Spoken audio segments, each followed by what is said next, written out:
so far there has not really been state funding. Um, and we're working on that. We're trying to identify relief funding that can be used for improving outdoor facilities and infrastructure, but also for providing teachers with support for being outside, for teaching outside, and for engaging um, community-based organizations and outdoor education organizations in working with students at school sites outdoors. So we're looking for that kind of system-wide funding that likely would come from state and federal sources. Um, and there are some school systems that are identifying their own local funding. San Francisco Unified School District just approved funding for, I think, 20 or 25 schools to um, improve their outdoor learning facilities.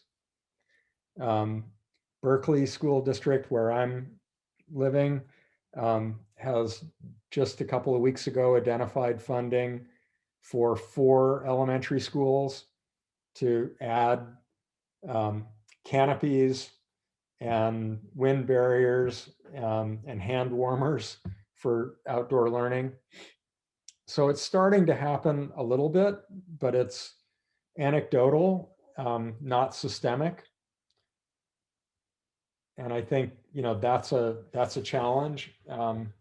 And schools that are located in beautiful rural areas surrounded by forests have a much easier time taking kids outdoors and moving their learning outdoors. And if you're you know, if you're in a city school with busy streets on all 4 sides, it's much more difficult. And again, like we've seen restaurants very quickly shut down streets and build parklets and canopies so that you can comfortably sit for an hour or 2 outdoors and enjoy a meal in cold weather.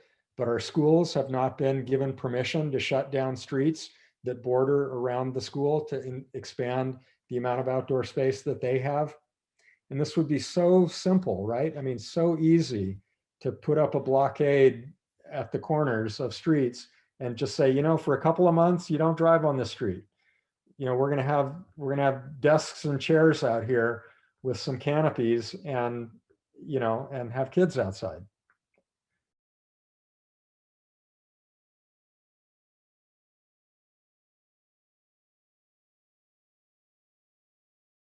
So I can only really speak to Berkeley. I don't know the inside story about how it happened in San Francisco.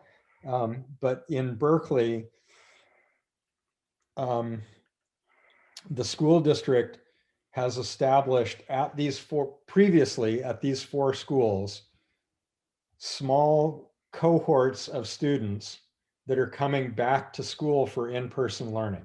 So they've identified like the most vulnerable kids at their school that have been struggling the most with online learning and invited their families to have them come to school in these small like bubbles or small cohorted groups. So they're with the same kids every day, the same instructor every day, all day, and they're you know, maintaining um, safety protocols for in-person facilitation of their online learning. And Lawrence Hall of Science is involved in that. We're running one of those bubbles at one of the schools, and we've been advocating to the school district that there's no reason why those kids have to be indoors all day. And we'd like to be working with them outside. And it would be actually safer for the adults and the kids to be outdoors. And it might even be more fun and more enjoyable, et cetera. So it's taken us from, I don't know, from October until now. But we were able to convince the district to outfit these 4 elementary schools with canopies and kind of outdoor furniture that allow those classes to take place outdoors. So they are for the kind of the most vulnerable kids in the school. And hopefully they will persist and last for a very long time after the pandemic's over.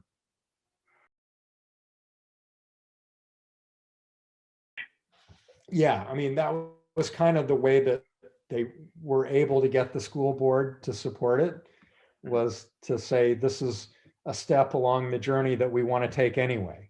That, you know, we want to create more outdoor classrooms anyway, and now there's an urgent need for it. We can get started in these 4 schools and it'll kind of lead the way for the rest of the district.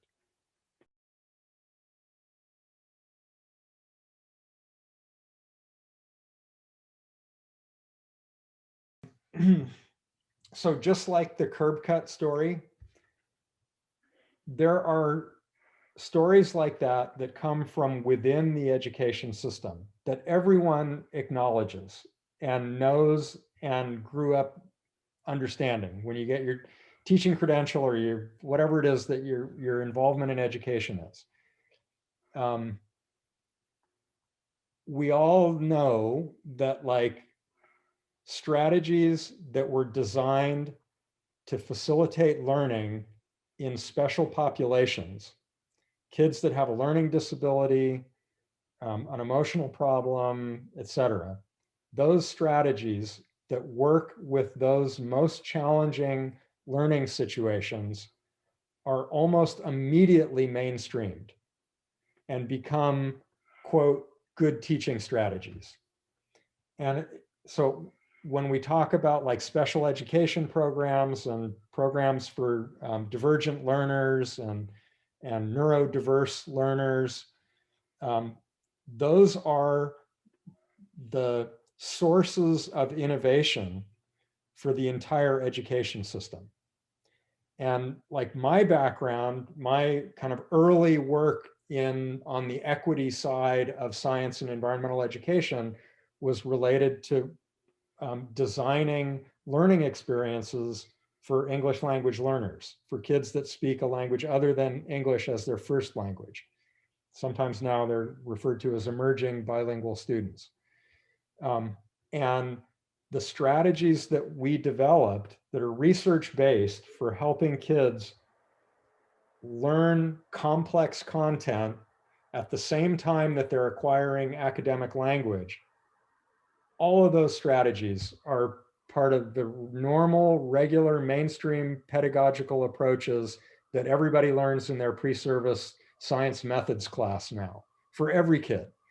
And you say, oh, this is my, English learner strategies. And most teachers say, oh, that, that's just what you do with everybody. That helps everybody learn.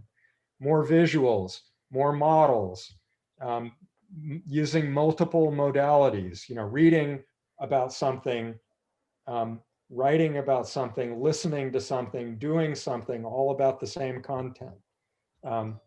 So like we say,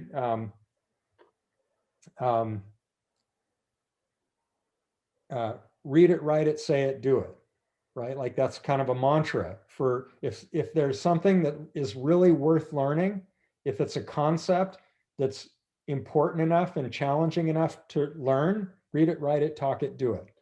And if you're not doing all 4 of them, you're probably not going to have a complete understanding of that concept. And that comes out of strategies for English learners. So I think like educators know this, but it's not like front of mind and transparent. There's still this kind of paradigm, and that actually is totally reasonable. That why wouldn't you design something that's going to benefit the greatest number of students first, right? Like, who's the biggest subpopulation? Let's design for them first, and then we'll work our way out from there.